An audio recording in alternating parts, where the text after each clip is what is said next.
ത്രിയേക ദൈവത്തിൻ്റെ വന്യ തിരുനാമത്തിന് മഹത്വം ഉണ്ടായിരിക്കട്ടെ. ഏഷ്യായുടെ പ്രവചനം 9-ാം അധ്യായം 2-ാം വാക്യം. ഇരുട്ടിൽ നടന്ന ജനം വലിയൊരു വെളിച്ചം കണ്ടു. അന്ധതമസ്സുള്ള ദേശത്തെ പാർത്തവരുടെ മേൽ പ്രകാശം ശോഭിച്ചു. നീ വർദ്ധിപ്പിച്ചിട്ടില്ലാത്ത ജാതിയെ വർദ്ധിപ്പിച്ചിരിക്കുന്നു, അവർ നിന്റെ സന്നിധിയിൽ സന്തോഷിക്കുന്നു. ഈ വാക്യം വിശുദ്ധ മത്തായി ശ്ലീഹ ഉദ്ധരിക്കുന്നുണ്ട് 4-ാം അധ്യായം 13, 14, 15 വാക്യങ്ങളിൽ. മത്തായി 4-ാം അധ്യായം തുടങ്ങുന്നത് കർത്താവ് നേരിട്ട പരീക്ഷണങ്ങൾ പറഞ്ഞുകൊണ്ടാണ്. പിശാച് പരീക്ഷണങ്ങൾ മതിയാക്കി മടങ്ങുന്നു.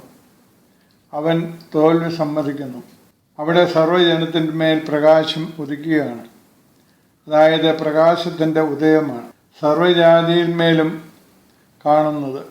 3-ാം അധ്യായത്തിൻ്റെ അവസാനം യോർദാൻ നദിയിലെ സ്നാനം പറഞ്ഞിട്ടാണ് കർത്താവ് നേരിട്ട പരീക്ഷണങ്ങൾ പറയുന്നത്. യോർദാൻ നദിയിലേക്ക് കർത്താവ് എഴുന്നള്ളിയത് ജീർണിച്ചു പോയ ആദാമിൻ്റെ സ്വരൂപത്തെ നവീകരിക്കുവാനാണ്. മാമോദിസായിൽ ഇതിനു മുമ്പ് നാം ചിന്തിച്ചിട്ടുണ്ട്. മുന്നം ജർജരനായവനെ നൂതനനാക്കി ജീർണിച്ചു പോയ ആദാമിനെ പുതുതാക്കുവാനാണ് അവൻ വന്നത്, തോളിൽ വഹിച്ചുകൊണ്ട്. പരീക്ഷണങ്ങളിലും അവനെ തോളിൽ വഹിച്ചിരുന്നു. ഈ സംഭവങ്ങളുടെ പ്രവചനമാണ് 700 വർഷങ്ങൾക്ക് മുമ്പ് ഏഷ്യാ പ്രവാചകൻ നടത്തുന്നത്. കർത്താവ് ഉയർത്തിയ വെളിച്ചം വിശുദ്ധ യോഹന്നാൻ 8:12 പറയുന്നു, ഞാൻ ലോകത്തിൻ്റെ വെളിച്ചമാവുന്നു. അതിൻ്റെ തുടർപ്രകാശം പകരാൻ വിളിക്കപ്പെട്ടവരാണ് ഞാനും നിങ്ങളും. വിശുദ്ധ മത്തായി 5-ാം അധ്യായത്തിൽ നിങ്ങൾ ലോകത്തിൻ്റെ വെളിച്ചമെന്ന് കർത്താവ് നമ്മെക്കുറിച്ച് പറയുന്നുണ്ട്. അവൻ്റെ സൽഗുണങ്ങൾ ഘോഷിപ്പാനുള്ളവരാണ് ഞാനും നിങ്ങളും. യഹൂദന്മാരെ തൻ്റെ സ്വന്തം ജനമായി എടുത്തത് ദൈവിക ചൈതന്യവും വെട്ടവും വെളിച്ചവും മറ്റുള്ളവർക്ക് പകരാനാണ്. പക്ഷേ അവർ തന്നെ ഇരുട്ടിൻ്റെ സന്തതികളായി, ഗ്രഹണം ബാധിച്ചവരായി, പ്രകാശം തടയുന്നവരായി. നല്ല മുന്തിരിയെ അവൻ നട്ടെങ്കിലും കാട്ടുമുന്തിരിങ്ങയാണ് ഫലം കായ്ച്ചത്. അത് കഷ്ടാനുഭവിച്ച് നമ്മൾ ഓർക്കുന്ന പ്രാർത്ഥനയാണ്. അതുകൊണ്ട് അവരെ വെട്ടി നമ്മെ നട്ടു.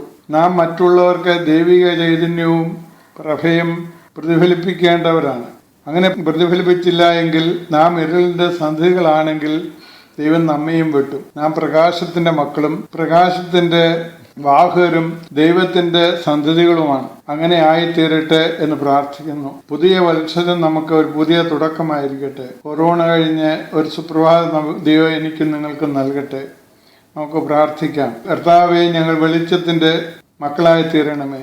ഇരുളിൻ്റെ കൂട്ടാളികളാകരുത്, സന്തതികളുമായി തീരരുത്. മലമേൽ പ്രകാശിനെ വിളക്ക് പോലെ ശോഭിക്കുവാൻ ഞങ്ങളെയും ഞങ്ങളുടെ സമൂഹത്തെയും അവിടുന്ന് വാഴ്ത്തി അനുഗ്രഹിക്കണമേ. പിതൃപുത്ര പരിശുദ്ധാത്മാവായ ത്രിയേക ദൈവത്തിൻ്റെ കൃപ അനുഗ്രഹങ്ങളും നാം എല്ലാവരുടെ മേലും സദാ വർദ്ധിച്ചിരിക്കുമാറാകട്ടെ.